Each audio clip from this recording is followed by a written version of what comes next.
За та бүхэн одоо Play Store-оос татдаг аппликейшнийг одоо яаж татах вэ гэдэг зааврыг хүргэе.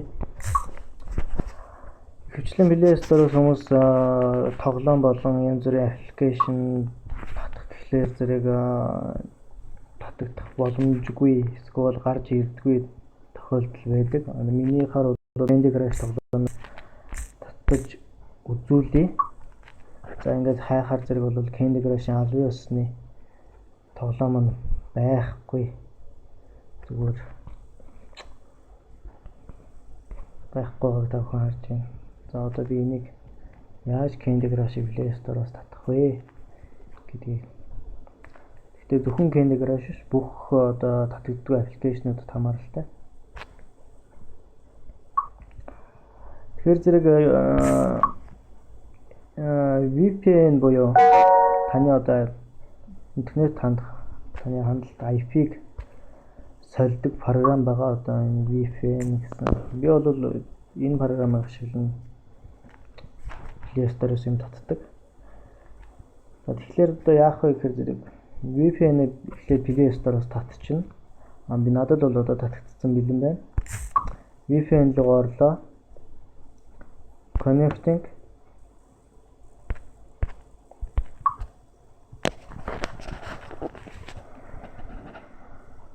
За ингээд халагдсан. Одоо тэгэхээр зэрэг яах вэ гэхээр зэрэг халагдсан чигтээ гараад та утасныхаа settings-ийг ороод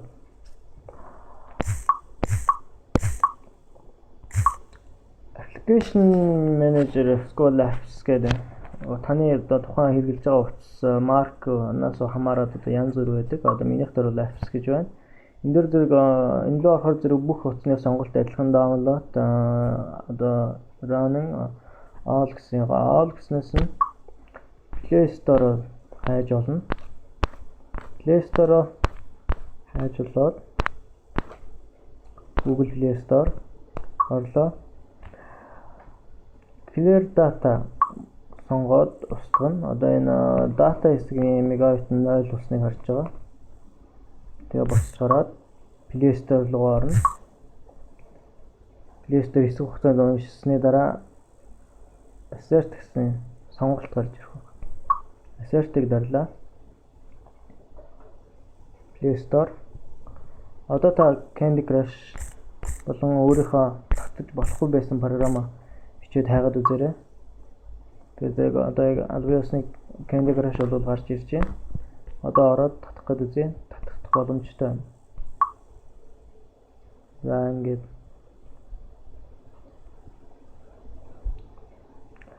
ерөнхийдөө бол яг таны IP өөрчлөгдсөн байгаагаа шалтгаалаад татах хурдт нь жаахан багасч магадгүй.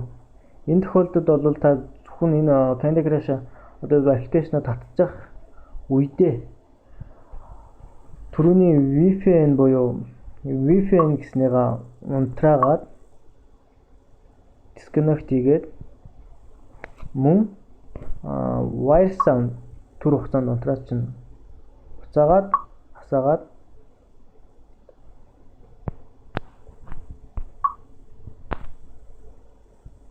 хологдлоо. Тэр зэрэг ерөнхийдөө таны үндсэн интернетийн хурдаарт нь одоо аппликейшн арай илүү хурдан татнаа.